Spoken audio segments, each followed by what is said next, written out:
ಈ ದಿನ ಏನು ನಮ್ಮ ನಂಗ್ಲಿ ಕೌಂಟಿನ್ಯ ನದಿ ದೊಡ್ಡಕೆರೆ ಬಾಗಿನ ಅರ್ಪಿಸೋಂಥ ಕಾರ್ಯಕ್ರಮದಲ್ಲಿ ಈಗಾಗಲೇ ನಮ್ಮೆಲ್ಲರ ನೆಚ್ಚಿನ ನಾಯಕರು ಸಹೋದರರಾದಂಥ ಶಾಸಕರಾದಂಥ ಸಮೃದ್ಧಿ ಮಂಜುನಾಥರವರು, ಕಾಡೇನಹಳ್ಳಿ ನಾಗರಾಜಣ್ಣವರು, ರಘುಪತಿ ರೆಡ್ಡಿ ಅವರು, ಪ್ರಭಾಕರ್ ಅವರು, NRS ಸತ್ಯಣ್ಣ ಅವರು ಎಲ್ಲರೂ ಬಂದು ಕಾರ್ಯಕ್ರಮವನ್ನು ಯಶಸ್ವಿಗೊಳಿಸಿದ್ದಾರೆ. ತದನಂತರ ನಮ್ಮ ಮಂಡಲದ ಅಧ್ಯಕ್ಷರಾದಂಥ ಸುರೇಶ್ರವರು, ಸುಂದರ್ರವರು, ವಿಶ್ವನಾಥರವರು, ನಮ್ಮ ಎಲ್ಲ ಪಂಚಾಯಿತಿ ಅಧ್ಯಕ್ಷರಾದಂಥ ಶ್ರೀಧರ್ ಅವರು,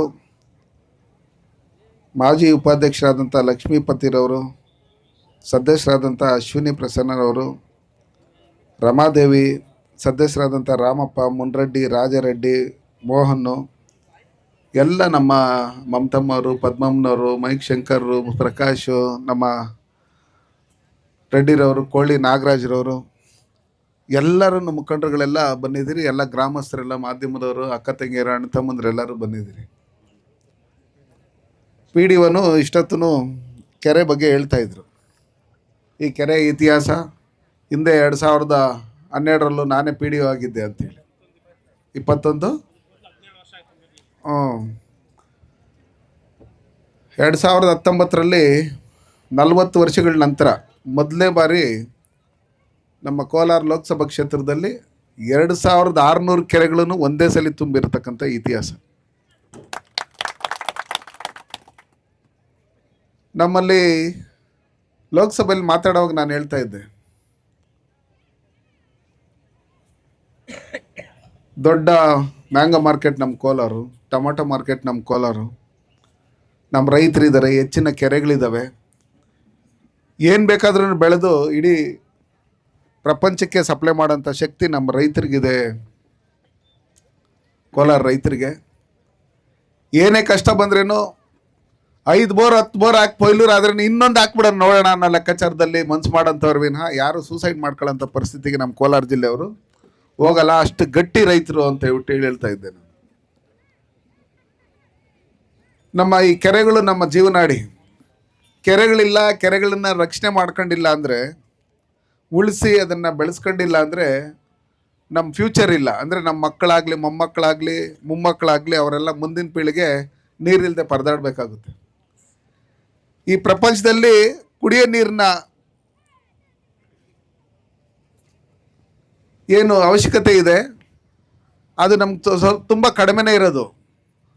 72% ಬರೀ ನೀರೇ ತುಂಬಿರೋದ್ರಿಂದ ಅದರಲ್ಲಿ ಕುಡಿಯೋಕ್ಕೆ ಯೋಗ್ಯವಾಗಿರ್ತಕ್ಕಂಥ ನೀರು ಕೆಲವೇ ಪರ್ಸೆಂಟ್ ಇರ್ತಕ್ಕಂಥದ್ದು. ಅದನ್ನು ನಾವು ಉಳಿಸ್ಕೊಬೇಕು.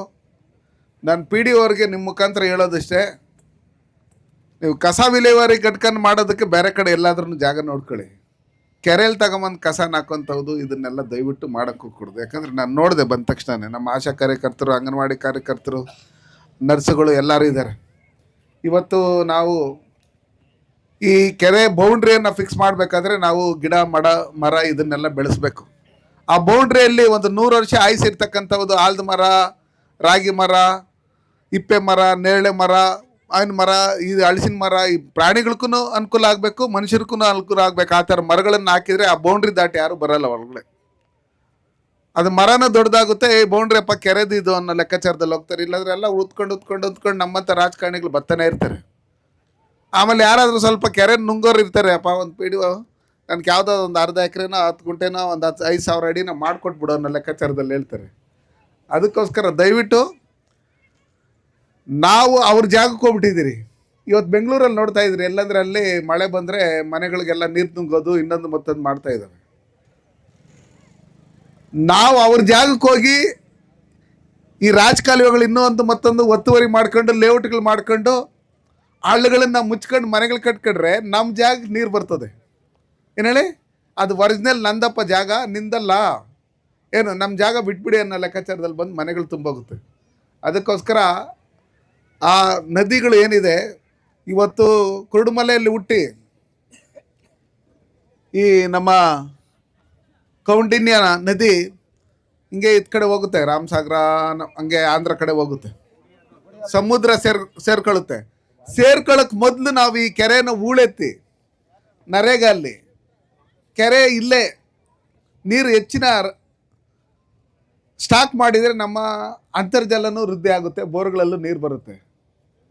ಅದು ಮಾಡ್ದಿರ ನಾವು ಇದು ಏನೇ ಮಾಡಿದರೆ ಕೂಡ ಎಲ್ಲ ಒಂದೊಂದು ಜಾಗದಾರ ಮರಳಗಿರಲ್ಲ ಮಣ್ಣ ಗಿಣ್ಣ ಎತ್ತು ಮನೆಗಳ ಹತ್ರ ಹಾಕ್ಕೊಂಡಿರ್ತಕ್ಕಂಥವು ಜಾಗದಲ್ಲಿ ನೀರು ಬಿಟ್ಟರೆ ಇನ್ನು ಮಿಕ್ಕಿದ್ದೆಲ್ಲ ಮಮ್ಮ ಅಂದರೆ 4 ಅಡಿ 5 ಅಡಿ ಅಷ್ಟೇ ಹಳ್ಳ ಇರೋದು. ಇದು ಅಷ್ಟೇ ತಾನೇ. ಅದಕ್ಕೋಸ್ಕರ ನಾವು ಎಲ್ಲೆಲ್ಲ ದುಡ್ಡು ಖರ್ಚು ಮಾಡಿ ನರೇಗಲ್ಲಿ 1 ಮೀಟ್ರಿಗೆ ಎಷ್ಟು ರೂಪಾಯಿ ಖರ್ಚು ಮಾಡ್ತೀರಿ? 300 ರೂಪಾಯಿ ಖರ್ಚು ಮಾಡ್ತೀರಿ ಹಾಂ, ಕೆರೆ ಹೂಳೆತ್ತೋದಕ್ಕೆ. ನಾವು ಈ ರೈತರು ಇರ್ತಾರಲ್ಲ ಇವ್ರನ್ನೆಲ್ಲ ಕರೆದು ನೀವು ಪಂಚಾಯತಿಯಲ್ಲಿ ಶಾಸಕರನ್ನ ಎಲ್ಲರನ್ನೂ ಕರೆದು ಅಧ್ಯಕ್ಷರು ಯಾರ್ಯಾರು ಅಕ್ಕಪಕ್ಕದ ಜಮೀನುಗಳೈತೆ ಈ ಕೆರೆ ಹೂಳೆತ್ತೋದ್ರ ಮುಖಾಂತರ ನಿಮ್ಮ ಜಮೀನುಗಳಿಗೆ ಬೇಕಾದ್ರೆ ಹೊಡ್ಕೊಂಡು ಕೆರೆನೆಲ್ಲ ಕ್ಲೀನಾಗಿ ಎಲ್ಲೂ ಜಾಸ್ತಿ ಹಳ್ಳ ಇಕ್ಕೊಡ್ದು ಒಂದೇ ಲೆವೆಲ್ಲಾಗಿ ಎತ್ತಿ ಇದು ಮಾಡಬೇಕು ಅಂತೇಳಿ ಇದು ಮಾಡಿಬಿಟ್ರೆ ಅವ್ರ ಜಮೀನಿಗೆ ಒಳ್ಳೆ ಫಲವತ್ತಾದ ಮಣ್ಣು ಆಗುತ್ತೆ, ಕೆರೆ ಹೂಳೆತ್ತಂಗೂ ಆಗುತ್ತೆ. ಆವಾಗ ಪಂಚಾಯತಿ ಚೇರ್ಮನ್ರ ಹೆಸರು ಮೆಂಬರ್ಗಳ ಹೆಸರು ಅಲ್ಲಿ ಶಾಶ್ವತವಾಗಿ ಉಳ್ಕೊಳ್ಳುತ್ತೆ. ನಾವು ಕೋಲಾರಮ್ಮನ ಕೆರೆಗೆ 1,80,00,000 ಸ್ವಂತ ದುಡ್ಡು ಖರ್ಚು ಮಾಡಿ ಅದನ್ನು ಕ್ಲೀನ್ ಮಾಡಿಲ್ಲ ಅಂದರೆ ಕೋಲಾರ ನಗರನೂ ಕಾಣಿಸ್ತಾ ಇರಲಿಲ್ಲ. ನೀವು ಮೊದಲೆಲ್ಲ ನೋಡಿದ್ದೀರಿ ಯಾವ್ಯಾವ ರೀತಿಯಲ್ಲಿತ್ತು ಅಂತ. ಒಂದೊಂದು ಜಾಗದಲ್ಲಿ 50 ಅಡಿ ಇದೆ ಆಳ, ಒಂದು ಜಾಗದಲ್ಲಿ 60 ಅಡಿ ಇದೆ. ಆ ಮರಗಳೆಲ್ಲ ಬೆಳ್ಕೊಂಡು ಕೋಲಾರ ಕಾಣಿಸ್ತಾ ಇರಲಿಲ್ಲ. ಇವತ್ತು ಯಾವ ಥರ ಇದೆ. ಸುಮಾರು 100 ಟ್ಯಾಂಕರ್ ಬೇಕಾಗಿತ್ತು ಕೋಲಾರ ನಗರಕ್ಕೆ ಕುಡಿಯೋ ನೀರಿಗೆ. ನಾವು ಕೆರೆ ಎಲ್ಲ ಕ್ಲೀನ್ ಮಾಡಿಸಿ ಎಲ್ಲ ಇದು ಮಾಡಿ ಅದಾದಮೇಲೆ ನೀರು ಬಿಟ್ಟಿದ್ದಾದಮೇಲೆ ಮಳೆನೂ ಬಂದಿದ್ದಾದಮೇಲೆ ಇವತ್ತು ಕೋಲಾರ ನಗರದಲ್ಲಿ ಅಮ್ಮಮ್ಮ ಅಂದರೆ ಒಂದು 10-15 ಟ್ಯಾಂಕರ್ಗಳು ಓಡಾಡ್ಬೋದು. 85 ಟ್ಯಾಂಕರ್ ಕಮ್ಮಿ ಆಗಿದೆ. ನೀವು ಎಷ್ಟೇ ಬೋರ್ ಹಾಕಿದ್ರೆ ನೀರು ಕೊಡೋಕ್ಕಾಗಲ್ಲ.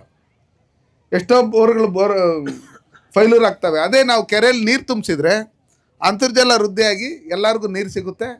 ನೀವು ಏನೇ ಸಂಪಾದನೆ ಮಾಡಿ ಆಸ್ತಿಗಳು ಇನ್ನೊಂದು ಮತ್ತೊಂದು ದುಡ್ಡು ಅದೆಲ್ಲ ಇಟ್ಕೊಂಡ್ರೆ ಏನೇ ಮಾಡಿರೋ ದುಡ್ಡನ್ನು ತಿನ್ನೋಕ್ಕಾಗಲ್ಲ, ಬಂಗಾರನ ತಿನ್ನೋಕ್ಕಾಗಲ್ಲ, ಏನು ತಿನ್ನೋಕ್ಕಲ್ಲ. ಊಟನೇ ತಿನ್ನಬೇಕು, ನೀರೇ ಕುಡಿಬೇಕು. ಅದಕ್ಕೋಸ್ಕರ ಈ ಊಟ ತಿನ್ನೋಕ್ಕೆ ಏನು ಬೆಳ್ಕೊಬೇಕು, ಕುಡಿಯೋಕ್ಕೆ ನೀರನ್ನ ಯಾವ ಥರ ಬಳಸ್ಕೊಬೇಕು ಅನ್ನೋ ರೀತಿಯಲ್ಲಿ ನಾವೆಲ್ಲರೂ ಒಗ್ಗಟ್ಟಾಗಿ ಈ ದೇಶದ ಸಂಪತ್ತೇನಿದೆ ಇವೆಲ್ಲ ನಮ್ಗೆ ಸಂಪತ್ತು, ಇವೆಲ್ಲ ಇದೇ ನಮಗೆ ದುಡ್ಡು ಕಾಸಲ್ಲ. ಇದನ್ನು ನಾವು ಬೆಳೆಸ್ಕೊಬೇಕು, ಉಳಿಸ್ಕೊಬೇಕು, ರಕ್ಷಣೆ ಮಾಡ್ಕೊಬೇಕು. ಆ ನಿಟ್ಟಿನಲ್ಲಿ ನಾವು ನೀವೆಲ್ಲರೂ ಸೇರಿ ಕೆಲಸ ಮಾಡೋಣ. MLA ಅವರು ಸೇರಿಕೊಂಡು ಈ ಕೆರೆನ ಹೂಳೆತ್ತೋದು ಸುಂದರೀಕರಣದ ಏನಾದರೂ ಮಾಡ್ತೀರಂದರೆ ಬೆಂಗಳೂರಿಂದನೂ ಸುಮಾರು ಜನ NGOಗಳಿದೆ ಕೆರೆಗಳು ಡೆವಲಪ್ಮೆಂಟ್ ಮಾಡೋದಕ್ಕೆ.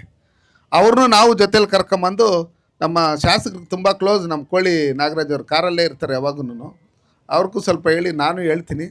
ನಾನು NGOಗಳನ್ನ ಕರ್ಕೊಂಬರ್ತೀನಿ. ಯಾಕಂದರೆ ನಮ್ಮ MLA ಅವ್ರನ್ನು ಬೇಕಾದಷ್ಟು ಬಿಸ್ನೆಸ್ ಮಾಡೋದ್ರಿಂದ ಆ ಬಿಸ್ನೆಸ್ಸಲ್ಲಿ CSR ಫಂಡ್ ಅಂತ ಬರುತ್ತೆ. ಎಲ್ಲೆಲ್ಲ ಹಾಕೋದಕ್ಕಿಂತ ಈ ನಂಗ್ಲಿ ಕೆರೆಗೆ ಹಾಕಿದರೆ ಈ ನಂಗ್ಲಿ ಕೆರೆ ಸುಂದರೀಕರಣ ಆಗುತ್ತೆ, ಕ್ಲೀನ್ ಆಗುತ್ತೆ.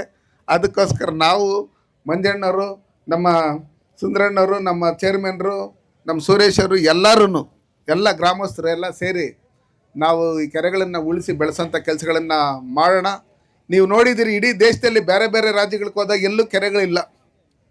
ಕೆಲವೇ ಈ ಸೌತ್ ಇಂಡಿಯಲ್ಲಿ ಕೆಲವೇ ಸ್ಟೇಟ್ಗಳಲ್ಲಿ ಮಾತ್ರ ಕೆರೆಗಳಿರ್ತಕ್ಕಂಥದ್ದು. ರೈತರಿಗೆ ಏನು ಬೇಕು ಅಂತ ಹಿಂದೆಯಿಂದನೂ ಕೃಷ್ಣದೇವರಾಜರ ಕಾಲದಿಂದನೂ ಕೆಂಪೇಗೌಡರ ಕಾಲದಿಂದನೂ ಹಿಂದೆಯಿಂದನೂ ಈ ಕೆರೆಗಳನ್ನು ಉಳಿಸಿ ಬೆಳೆಸಿ ಕಟ್ಟಿಸಿ ಇದು ಮಾಡ್ಕೊಂಬಂದಂಥ ಸಂದರ್ಭದಲ್ಲಿ ನೋಡಿ ಇವತ್ತು ನಾವಿಲ್ಲಿ ನೀರು ಇನ್ನೊಂದು ಮತ್ತೊಂದು ನಿಂತ್ಕೊಳ್ಳೋದಕ್ಕೆ ಜಾಗ ಸಿಕ್ಕಿದೆ, ಕೆರೆ ಆಗಿದೆ. ಆ ಕೆರೆಗಳನ್ನು ನಾವೆಲ್ಲರೂ ರಕ್ಷಣೆ ಮಾಡೋಣ ಅಂಥೇಳಿ ಇವತ್ತೇನು ಈ ಕೆರೆ ಕೋಡಿ ಹೋಗ್ತಾ ಇದೆ, ತುಂಬಾ ಸಂತೋಷ ಆಗ್ತಾಯಿದೆ. ಈ ಕೆರೆಯಲ್ಲಿ ಸುಮಾರು ಜನ ಮೀನು ಸಾಕಾಣಿಕೆ ನಮ್ಮ ರಮೇಶ್ವರ ಬಿಟ್ಟವ್ರೆ. ನೀವೇನೋ ಬಾಗಿನ ಆರಿಸೋದಕ್ಕೆ ಅಲ್ಲಿ ಕಂಬಿ ಎಲ್ಲ ತೆಗೆದಾಕಿದ್ದೀರಿ. ಅವರೂ ಜೀವನ ನಡಿಬೇಕು. ಆ ಕಂಬಿನ ಮತ್ತೆ ಹಾಕಿ ದೊಡ್ಡ ದೊಡ್ಡ ಮೀನುಗಳು ಎಗರೋಗ್ಬಿಟ್ಟವು ಅಲ್ವಾ. ಅದನ್ನೆಲ್ಲ ನೋಡ್ಕೊಂಡು ನಾವೆಲ್ಲರೂ ಆ ಭಗವಂತ ನಿಮಗೆ ಒಳ್ಳೆ ಆಯುಷ್ಯ ಆರೋಗ್ಯ ಐಶ್ವರ್ಯ ಕೊಡಲಿ. ಟೈಮ್ ಮಳೆ ಬೆಳೆ ಆಗಲಿ, ರೈತರಿಗೆ ಒಳ್ಳೆ ರೇಟು ಮಾರ್ಕೆಟಲ್ಲಿ ಸಿಕ್ಕಲಿ. ಅಲ್ಲಿ ಕರೀತಾರಲ್ಲ ಟೊಮೊಟೊ ರೇಟ್, ಅವ್ರನ್ನೂ ಒಳ್ಳೆ ರೇಟ್ಗಳು ಕರಿಯಂತ ಮನ್ಸು ಕೊಡಲಿ ಅಂತ ಹೇಳಿ ಈ ಕೆರೆಗೆ ಬಾಗಿನ ಅರ್ಪಿಸೋದಕ್ಕೆ ಕರೆದು ನಿಮ್ಮನ್ನೆಲ್ಲ ಕುರಿತು 4 ಮಾತನಾಡಲು ಅವಕಾಶ ಮಾಡಿಕೊಂಡು ತಮ್ಮೆಲ್ಲರಿಗೂ ಹೊಂದಿಸಿ ನನ್ನ ಮಾತನ್ನು ಮುಗಿಸ್ತೀನಿ. ಜೈ ಹಿಂದ್, ಜೈ ಭಾರತ್.